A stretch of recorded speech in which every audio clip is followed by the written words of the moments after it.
बस एक धड़क चाहिए। मरने और लड़ने में से किसी एक को चुनना हो ना तो लड़ना चुनना। হ্যালো বন্ধুরা, এখন কথা হবে ধড়ক 2 এর ট্রেলার নিয়ে।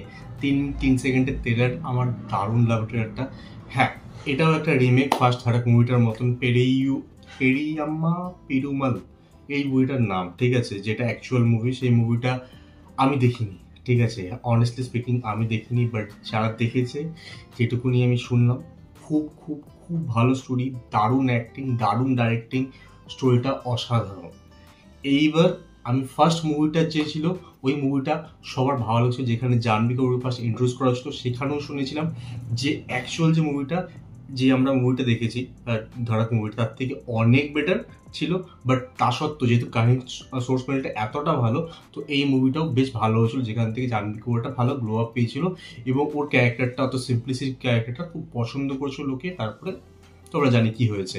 তো ওই মুভিটা যেমন ভালো ছিল, এই মুভিটাও সেরকমই, স্টোরিটা খুবই ভালো এবং একটা কুকুরের বিষয় ছিল আসল মুভিটাতে, এখানে সেটা দেখানো হয়নি, হয়তো ওটা রাখাও হবে না। বাট যেটুকু আমরা দেখলাম, যেটুকু বুঝলাম এই ট্রেলার দেখে, যে এখানে একটা এলএলবি স্টুডেন্ট, এটা ঠিক আছে, ল পড়ছে দুজনে, সেখানে ছেলেটা একটা ডিফারেন্ট কাস্ট থেকে বিলং করে, বিলো কাস্ট থেকে বিলং করে, এবং তার জন্য তাকে কত কিছু সাফার করতে হয়, এবং মেয়েটার সঙ্গে প্রেমে পড়ার জন্য আরও কত সাফার করতে হয়, এবং কতবার মার খেতে খেতে কখন সে রুখে দাঁড়ায় এবং দাঁড়াতে পারে কিনা, সেইটা নিয়ে কাইন্ড অফ স্টোরি।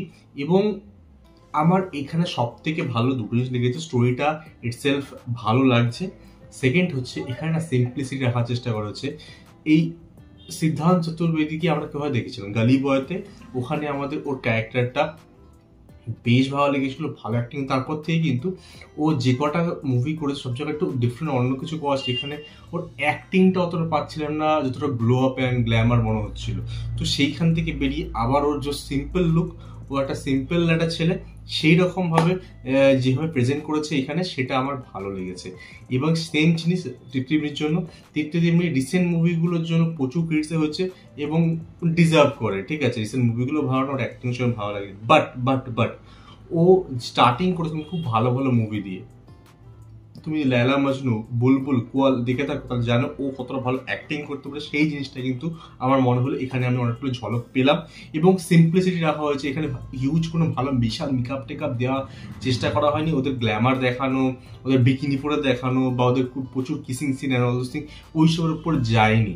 অ্যাকচুয়াল কাহিনী এবং প্লট, ওদের অ্যাক্টিং, এইগুলোর উপর বেশি ধ্যান দেওয়া হয়েছে। ওদের প্রেমটা কিছুটা দেখানো হয়েছে, ওদের যে কষ্ট, ওদের যে স্ট্রাগলটা দেখানো হয়েছে, এবং ইমোশন, মিউজিক অসাধারণ, গান যেটুকু ব্যাকগ্রাউন্ডে চললো না, দারুণ লাগলো, দারুণ। তো অল ইন অল আমার মনে হচ্ছে এটা একটা সলিড মুভি হবে। এদের যে কেরিয়ারগুলো কাইন্ড অফ ডাউনে যাচ্ছে, দীপ্তি সীতা দুজনেরই, এটাকে একটা ভালো বুস্ট আপ দেবে। এবং রোম্যান্টিক, আই থিঙ্ক এটা স্যাড রোম্যান্টিক কাইন্ড অফ হবে, দেখতে ভালো লাগবে। তো কাপলদের জন্য মাস্ট ওয়াচ হতে পারে এই মুভিটা। আমার বেশ ভালো, 1 আগস্ট এই মুভিটা রিলিজ করছে। তোমাদের ট্রেলারটা দেখে দাও, কেমন লেগেছে আমার কমেন্ট নিশ্চয়ই জানিও। আমার সঙ্গে দেখা হবে নেক্সট ভিডিও। Good bye.